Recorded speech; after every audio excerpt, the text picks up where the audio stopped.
I'm Jordan, and I'm here today with Run Coach Lindsay, and we are going to talk about how to run faster in a 5K. So we'll kind of talk about your own personal journey of running faster in a 5K, and then transitioning into coaching some of those people that you've helped run faster. hmm So starting out in high school, your high school PR was 1955. You want to talk a little bit about your high school running journey experience and where you were then? Yeah, totally. I think 1955 is generous. I did that one time.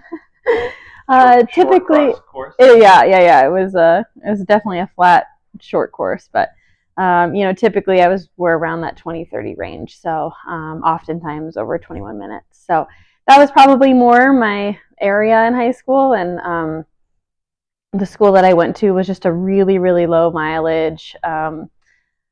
Sort of low quality effort program, but a lot of fun. What's low mileage? Because some people hear low mileage and they're like 40. Some people are low mileage and like 5 miles. That's totally fair. Yeah.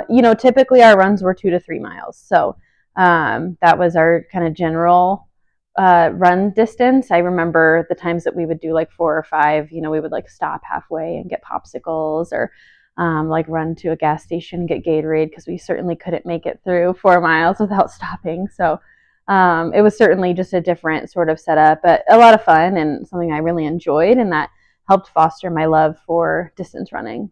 So after high school, then you decided to continue running into college, and Mhm. then making that college decision. You want to talk about where you went to college and how you came up with the decision where to start running at? Yeah, so I was not recruited at all out of high school. I didn't get phone calls, letters, visits, none of that. So, but I knew I really wanted to run in college, and that was always sort of the end goal. So, I kind of had to advocate for myself and do a little bit of my own recruiting. So, I visited the University of Missouri and was told I couldn't even walk on. So, I was like, okay, nix that idea. And that's when I sort of opened up my mind to some smaller schools. So, some of my former teammates had gone to like Division II schools and some NAIA schools, and so I at least had the knowledge that there were some other options out there, and so I started just pursuing some options myself, and actually landed at a really small all-girls school in Columbia, Missouri, and that was just a cross-country program. It was a really, really small team, low budget. And so, really, that year was just a lot about fun and just a lot of learning. Freshman year of college is a lot of transitions and changes no matter what. So, it was just a nice time for me to sort of get my feet under me. And then, when I realized, one, that I wanted to change my major, that they didn't offer there, and two, that I really wanted to pursue running at a higher level than that was when I started searching for different options and a transfer option. And so I actually ended up transferring just like a half-mile away to a school called Columbia College, which was also an NAIA school. And that is where we both ended up going together in college.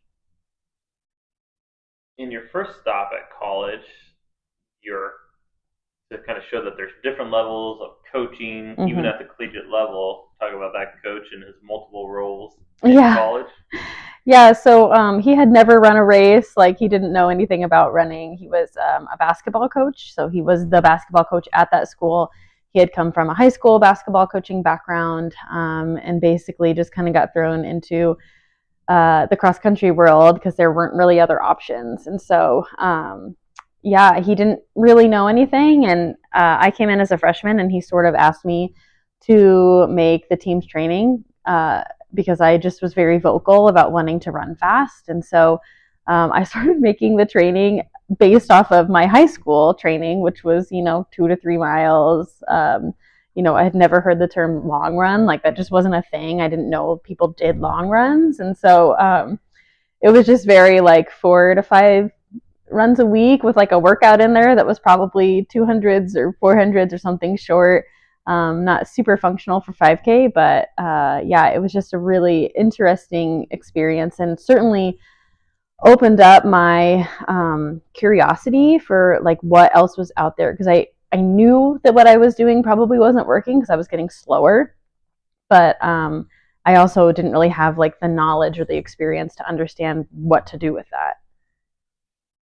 So then you moved on to Columbia College while we were both there at Mm-hmm. Columbia College. Mm-hmm. And then had success, went into a lot more success, ended up being a six-time All-American, Hmm. ended up running 17 flat there. Talk about that experience of what were some of those main components that helped you run faster and drop from 1955 to 17 flat. Hmm. Yeah, I mean, of course, it took time. So I think after my first year there, I ran 18 flat. I just had a real knack for like running OOs. All of my PRs are OOs.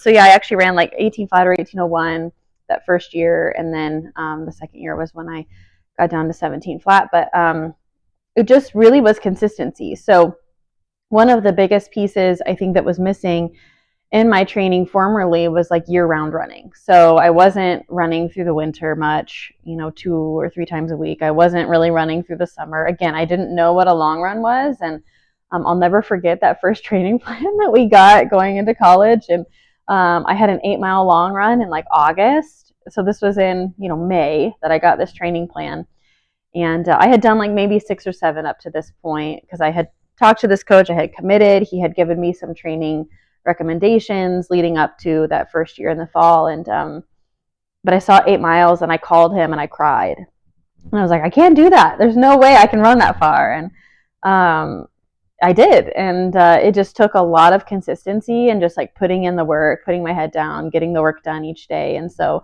but again, yeah, like running 6 or 7 days a week just for months on end. And that consistency just really paid off over time. So you talked about you didn't have a long run before. You added a long run. Probably your workouts in high school. You said like 200 repeats, more shorter workouts. How did Mm-hmm. that transition? Was the workouts different or just doing more reps?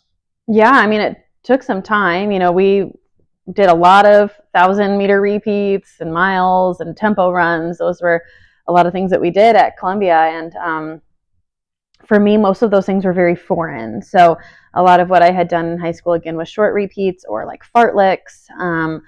My idea of a tempo run in high school was like you race for 2 miles and you just like hammer it.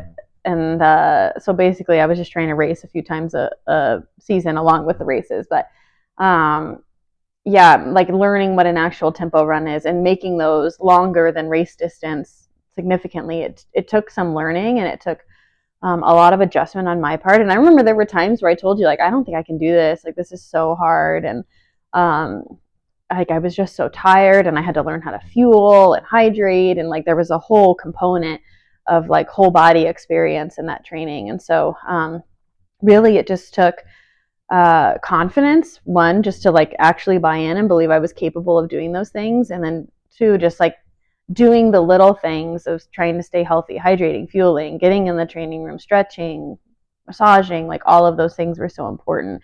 And as I got more familiar with those workouts, the more confidence I built up into believing that I was capable of doing that work week in and week out. So you mentioned a few things. So fueling and nutrition. Mm-hmm. Um, how did those become more prevalent in your training as you continue to run more or more of a focus? Yeah, I mean, I would say really like at that stage, I didn't know much. We had a cafeteria, and when you walked in, like the first thing was the desserts, which I loved. I love my sweets. And so it took me some time to learn like how to give my body what it needed to perform, but also like not restrict myself. And so I did eat the desserts and I had fun with it, but it really wasn't until I had children really that I figured out like how my body would respond to different foods. And so sometimes you just have to like slow down and test things and figure out what's working and what's not. And so at that time, I remember our coach told us like, okay, the first two things you see when you walk in the cafeteria is the desserts and the salad bar. Like, go to the salad bar, load up on the veggies, like eat a nice hefty salad, get all the greens, and then go to the main courses, get your meat, like start there, and then go with your sides, and then get your dessert. So that was helpful for me to just get into the routine of like, this is how I set up my meals, and this is how I'm going to eat them. And so I really tried to focus first on those fruits and veggies, and then onto the proteins, and then the grains and the sides, and then giving myself a dessert. But it took a long time, and even through college I still struggled. And I think it's helpful to have guidance in that area. And as a coach, it's something that I've worked really hard to learn more about, and like even understanding that you're going to feel differently than me, and like my teammate was going to feel differently than me, and understanding that each individual sort of has pieces of their fueling and their nutrition that are going to be custom to them, just like the training. Yeah. Yeah, and I mean, each one of us, like, so I have celiac disease, so I mean, that killed me in college. Which you didn't know at the time. It was undiagnosed. Yeah, so I'd go to college and eat the cafeteria food, and I'm like, why do I feel so much slower and sicker in college? So yeah, you were at Columbia College 3 years at Columbia College. 3, but the sixth semester was a graduate semester because I graduated early. So after Columbia College, you still had a year of running left, and then you decided to transfer again, finish up your master's, and go on there. Yeah. So the way it kind of worked. Obviously, these days, like eligibility is crazy. You have kids with like 6th, 7th years with COVID and all kinds of stuff, but at the time, you were allotted 5, so I didn't run track. Still that 5. Some of them just have COVID. They have some extra things that are, you see kids that are staying in school longer, but at the time I didn't run track my freshman year, and then I had to sit out my sophomore cross year because of the transfer rules at the time. So I had a full year of eligibility, cross, indoor, outdoor, and so when I ran 17 flat, that same season was when I did sort of this like dirty double at indoor track nationals, and I doubled the 3K and the 5K, which both had prelims, and then were 27 minutes apart in finals. So ran a 3K, and then like less than a half hour later ran the 5K. And so both of them, I was runner up and had really great races, almost PR'd in that 5K, like ran 17 lows, 17 teens, I think, and great race, and just felt like really confident that I was ready to pursue some Division I options at that point. And I loved our coach, I loved our school. At this point, I was 22.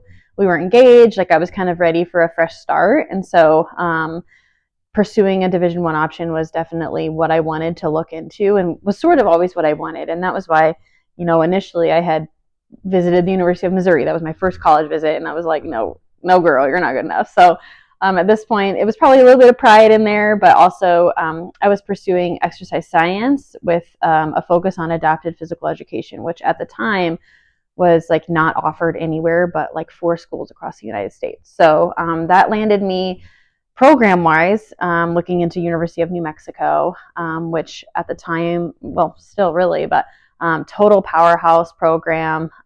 They were coming off a 3rd place finish at cross the year before. And won the year before that. Yeah, and they had won. So they were like a top 3 team consistently. And it was at a nice altitude of about 5,000 feet. So I knew that was trainable. I had gone to altitude. His family, we go to the mountains a lot. And so I knew my body could handle that. So I thought, but just felt like that was a good option for me to pursue. So I visited New Mexico, and I visited Northern Arizona University, NAU, and loved NAU. It was great, beautiful campus, awesome coach at the time, no longer there, but just great person. But the women's team just wasn't what I was looking for, and so that landed me at New Mexico, and I was super fortunate that that coach sort of saw the potential, and I was sort of low risk as a 5th year coming in, so got a great scholarship and got to pursue the master's degree that I was interested in. Yeah, it was. I would say you didn't run as well as you wanted. Right. Some of that was prior training, running. Yeah. Kind of your body was fatigued at that point and stuff, but it was still a good experience to be a part of a national championship team, able to run with a lot of pro runners that are now pro runners and stuff. So good experience, but didn't quite have the success you wanted and stuff. But that's part of distance running, and absolutely.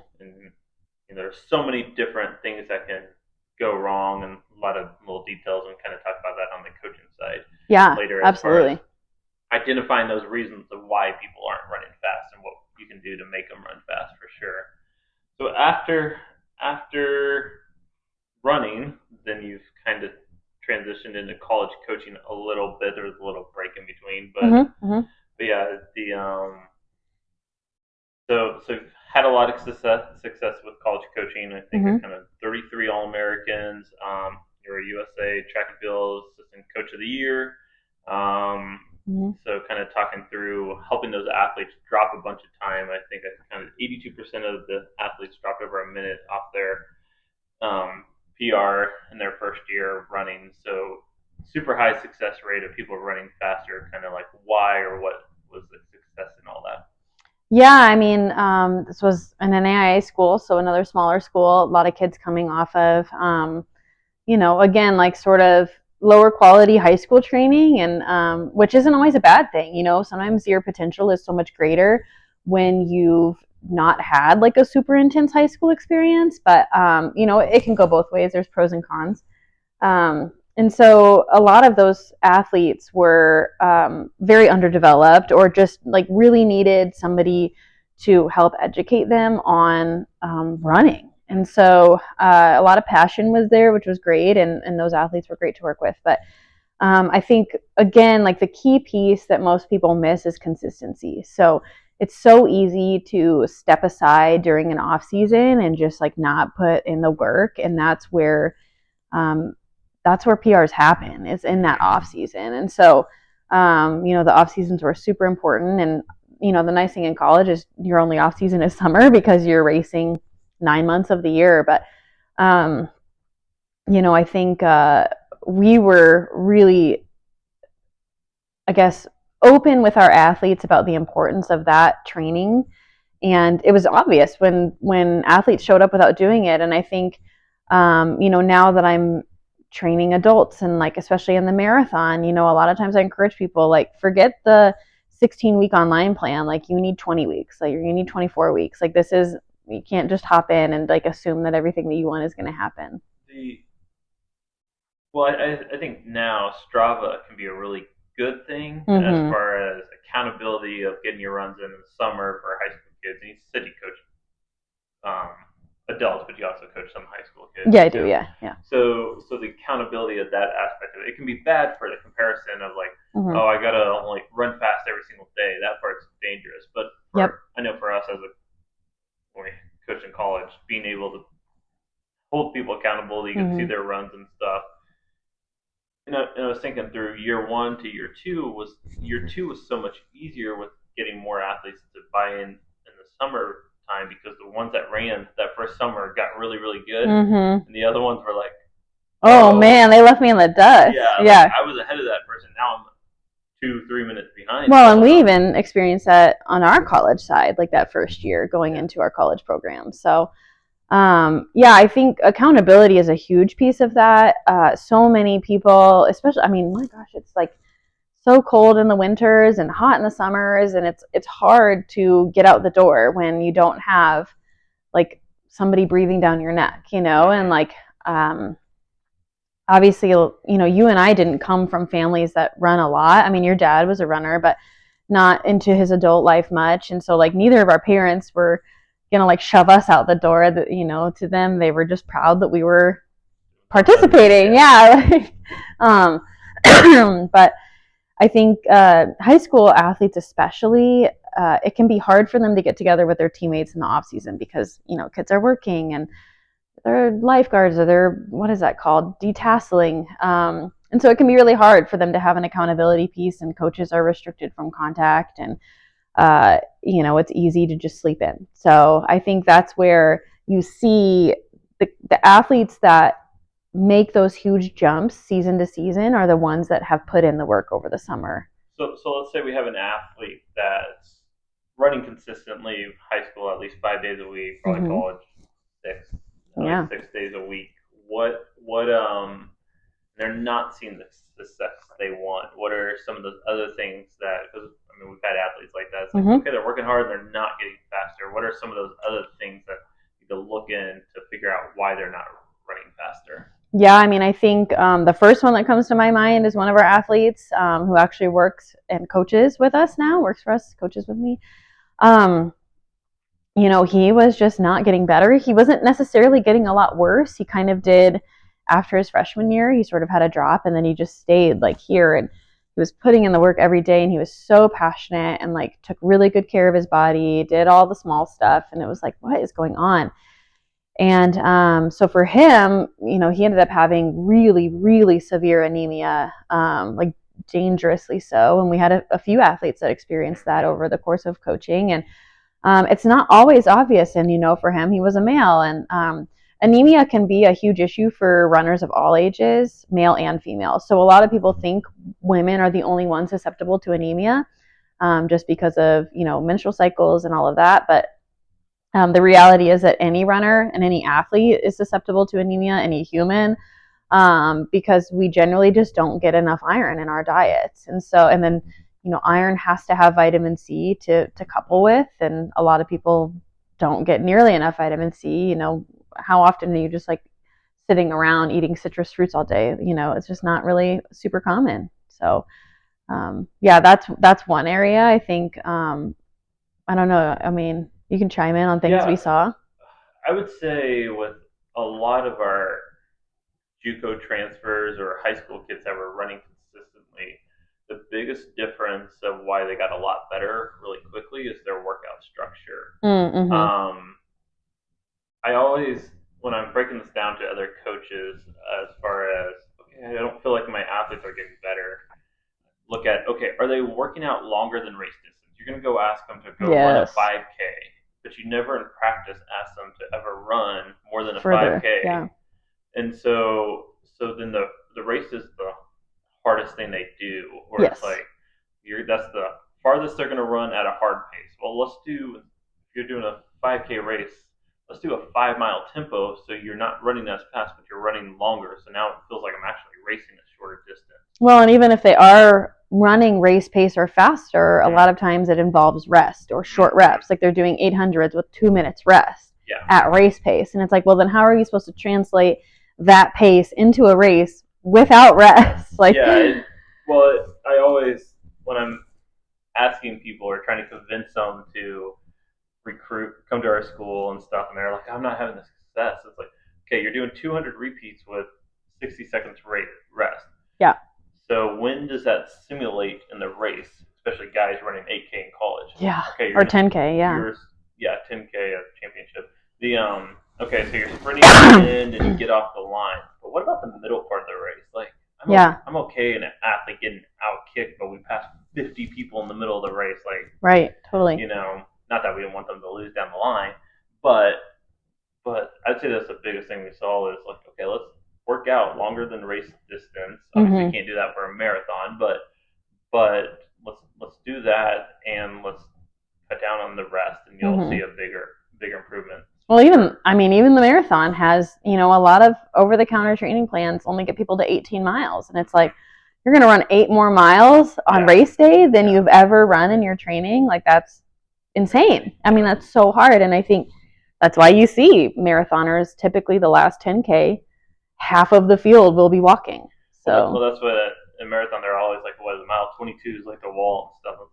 That's how you train for it to be the wall. Yeah, exactly. Okay, 18, your body's like, I'm supposed to be done. Yeah, so it's not a random coincidence that that's the case for sure. I even think with high school and college coaching, so many coaches tailor their training to one athlete. And it's like, well, this worked for so-and-so, so surely this will work for everybody else. And it's like, well, that's just not how it happens. And that's, again, true of over-the-counter training. Like, that was made with somebody specific in mind and not necessarily the individual. And so when your training isn't made for you or your strengths and weaknesses, then you're never going to reach your potential. And I think we saw that as coaches and as athletes. Like, I ran by far the most mileage on our college team because that's what I had to do. I just wasn't naturally like endurant, like I didn't have great stamina. And so I had to always that was my weakness. I had to work at it. And that's true of a lot of our college athletes. It was either we had these high mileage kids that really had to like dive into the endurance side to get faster. And then we had these shorter distance kids that needed to like work on their turnover, and like, you just had these two different couplings that you had to find how they could work together, but also customize a little bit to their strengths. thinking that last year, our cross national team, we had guys that ran 95 miles a week, and then guys that only got up to 45 miles a week. Yep. On the same line, and yep. they all were within 45 seconds to each other, Mm-hmm. but they just had different strengths and stuff like that. So yeah, I mean, there was a 50-mile swing between the 7 men that lined up at cross country nationals.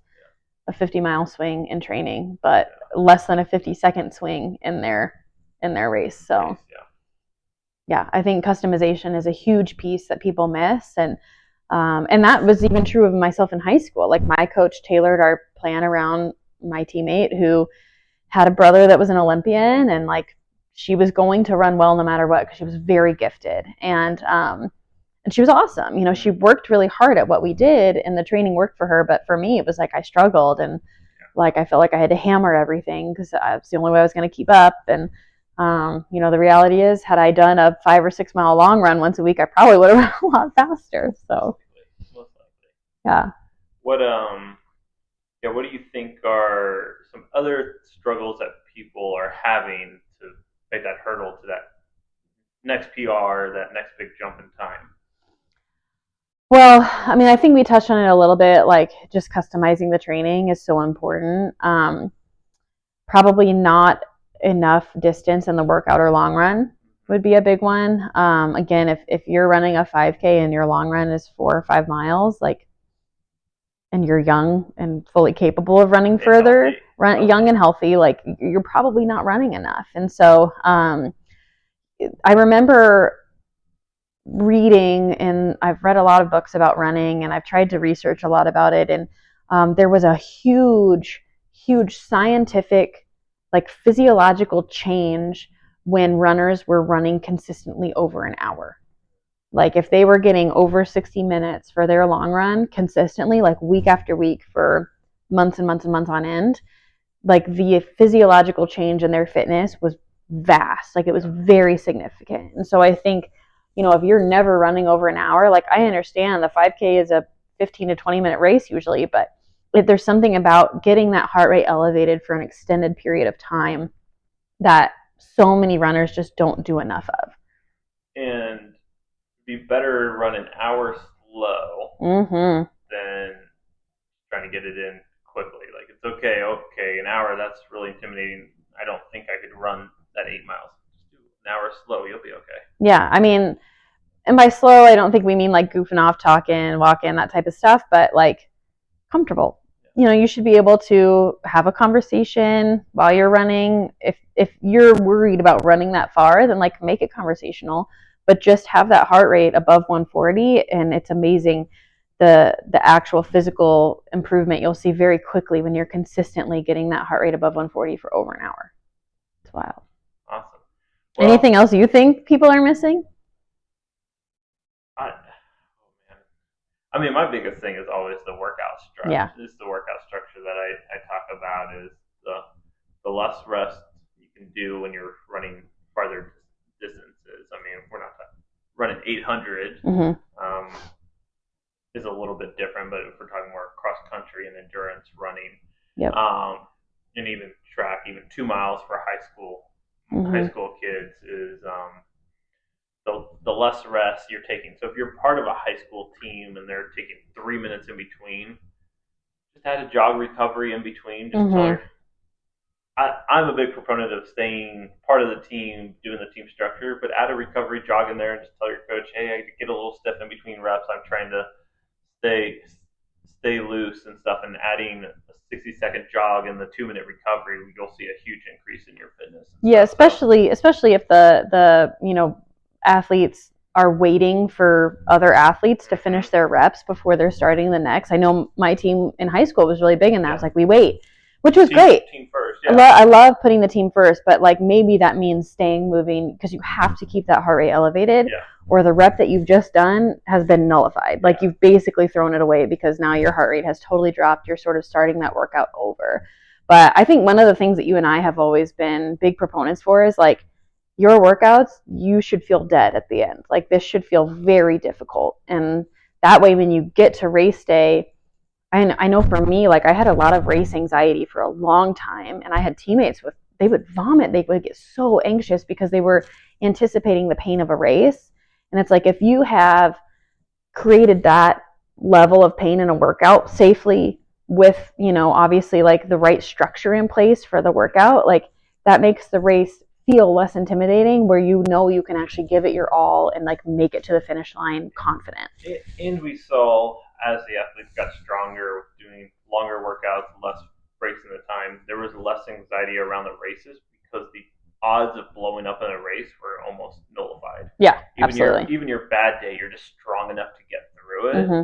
So you see these high school kids and college too, where there's like the up and down race results. Is like, how did you run 2 minutes faster, 2 minutes slower, 2 minutes faster? And it's just because of that strength side of getting it a little bit more consistent too. It's hard to run bad when you've done an hour-long run and your workouts are longer than race distance. It's hard to have those.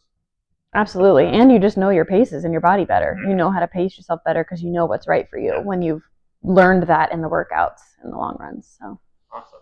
Well, thanks for taking time talking about how you were able to drop time as an athlete and helped a lot of athletes drop a lot of time. So obviously reach out with questions. You guys can ask questions. We'll look over your training plan, can give you suggestions and stuff. So yeah, thanks for taking this time and helping us run faster. Yeah. Happy running, everybody.